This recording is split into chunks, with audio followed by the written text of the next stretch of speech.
Ito, nakikita ba niyo ito? Kita niyo yan? Kontrata yan.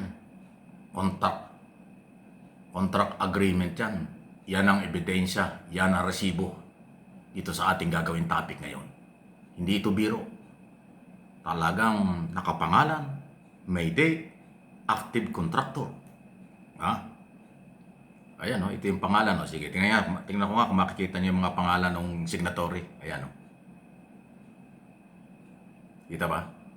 Di yata makita eh. Ayan pala, baka tagilid. Ayan o. Ayan, kitang-kita yan. Ayan. Yan yung ating pag-usapan ngayon. Ebidensya muna bago natin pag-usapan, di ba, para malinaw. Ito po ay may kaugnayan dito sa mga donor nitong si Ben Tulpo, kilalang broadcaster, vlogger. Okay? Matapang mag-broadcast, galit sa korupsyon, galit sa abusado, galit sa maraming kung sino-sino dyan. Ang tapang ng kanyang mga broadcast, hindi ba? Pero ito ngayon, yun pong Mr. Ferdinand Kayanong, yan po yung contributor, yan po yung donor, okay? Na merong active contract sa pamahalaan. Yung kontratang pinakita ko sa inyo, alam niyo kung date? October 9, 2024. Last year lang. So, pagiging active talaga matindi. Kasi, ang eleksyon ngayon lang, ng karaang Mayo lang. So, bawal yun. Itong Mr. Ferdinand Kayanong, sila po yung donor nga ni Ben Tulpo at sila yung nakakuha ng kontrata. Ang ganda ng kontrata nila. Uy, sa Mindoro pa pala, sa ano pala ito, Mimaropa pa, no? Construction ng, ano ito, Malatgao RIS. Ano bang ibig sabihin ng RIS? Canal. Lening Canal. Structure and concrete. Yan po sa may literal AN ba yun? Anyway, alam niyo kung magkano? 190,636,792. At ang matindi rito, alam niyo itong project na ito? Project po dyan sa may Mimaropa ng National Irrigation Administration. Ang kontrata, National Irrigation Administration, nagagawing project. Pero ang masakit dito, di umano, converted daw ho ito sa flood control project. Naloko na. At dun sa flood control project na yan, ang nababanggit ngayon ay yung Octagon Concrete Solution Incorporated na kinakatawan ni Mr. Ferdinand A. Kayanong. So, identify dito sa mga dokumento. Matindi. Hindi hubiro ito.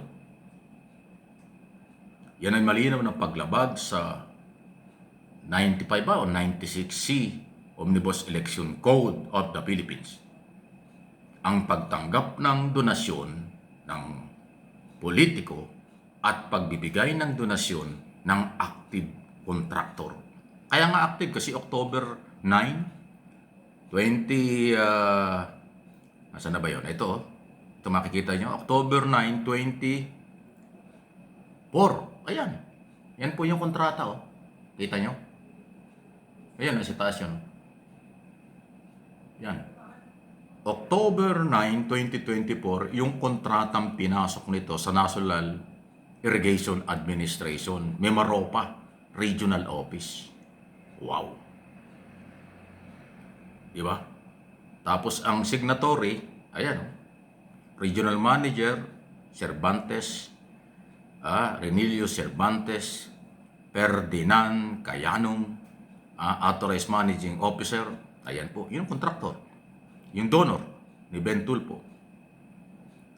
Ayan o. Alam nyo, nagbibiro tayo. Yan ang ebidensya. Mga signatory ng kontrata, buhay na buhay. Active na contractor. Ay bawal na bawal sa Omnibus Election Code yan. Dahil conflict of interest, Dahil alam naman natin, pag nanalo yung politiko, maniningil, maghahanap ng kapalit, maghahanap ng kabuhayan yung kontraktor. Paano tatanggihan yan ng politiko? Kahit sino. Hindi lang si Ben Tulfo. Kaya lang po, pasintabi na doon sa mga followers, supporters ni Ben Tulfo, wala naman personalan ito. Ito po ay public document. National issue sa panahong ito. Dahil laban sa korupsyon ang pinag-uusapan. Kredibilidad, pagkatao ng politiko, ng kontraktor, at yan po ang hinahabol ng COMELEC. So, ang linaw ng dokumento. Palakihin natin para makita nyo. Ayan, contract agreement. Yan, pag hindi pa naman yung nakita yan. October 9, 2024. Inulit-ulit natin yung contract. Ang linaw-linaw ho yan. So, mananagot dito si Mr. Ferdinand Cayanong, kontraktor at donor, pati si Ben Tulfo. Hindi ko sinasabing si Ben Tulfo may kinalaman sa kontrata. Ang sinasabi ko lang, dahil si kumandidatong senador hindi mananalo noong nakaraang eleksyon, pero tumanggap ng donasyon. Malalaman natin yan sa mga darating na araw. Ang total na donasyon. Although ng isang araw na banggit na natin, merong 3 million, merong 2 million, merong 1 million. Kasi 7 kontraktor. Itong pinag-uusapan natin, isa lang ito.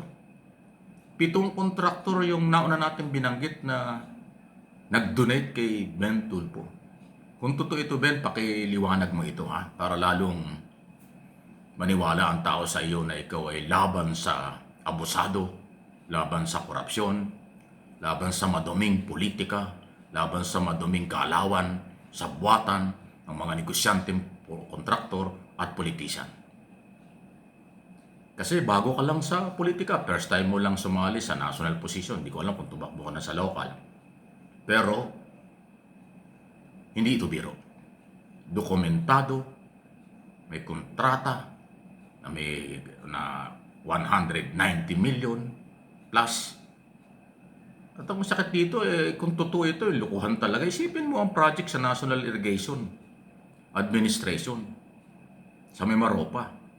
Di umanay na-convert nga po ito sa flood control. Aba, naloko na. Yan ang mga palusot. So ito po ay related sa mga nangyayari ngayon sa investigasyon ng gobyerno, whole of government approach, kaugnay po ng malawakang pandaraya sa ating mga mamayan. Mga politikong proponent ng project dahil kaibigan ng kontraktor, kaya kaibigan dahil donor sa eleksyon. Yan po yung mainit. Si Ben Tulfo ay kandidato hindi nanalo. Pero dito pa lang may problema na. Sumabit siya rito. At pagka po napatunayan after investigation ng COMELEC, dahil massive na po, seryoso na ang COMELEC ngayon, disqualification sa anumang posisyon pag tumakbo ulit si Ben, bawal na yan. May pagkakakulong pa. So yung kontraktor at si Ben na siyang nag-ugnayan dyan sa kung magkakaanong halaga, mayroon silang pananagutan ngayon. Sayang si Ben, bagong politiko, ang dating napakatapang sa pag-broadcast, pero dito ay may malaking problema siya. So paliwanag mo lang ito para lalong macho on dating. Pag napatunayan mo, malinis ka.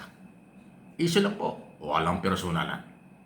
Tumutulong lang tayo sa malawakang paghahatid ng impormasyon. Sabi ko naman, at ng prinsipyo ng aking channel, pag mali, mali. Pag tama, tama. So, paninindigan ko yan. Kahit sino pag mali, ay bahala kayo sa buhay nyo. Kahit sino pag tama at makakatulong sa bayan, tutulungan ko kayo.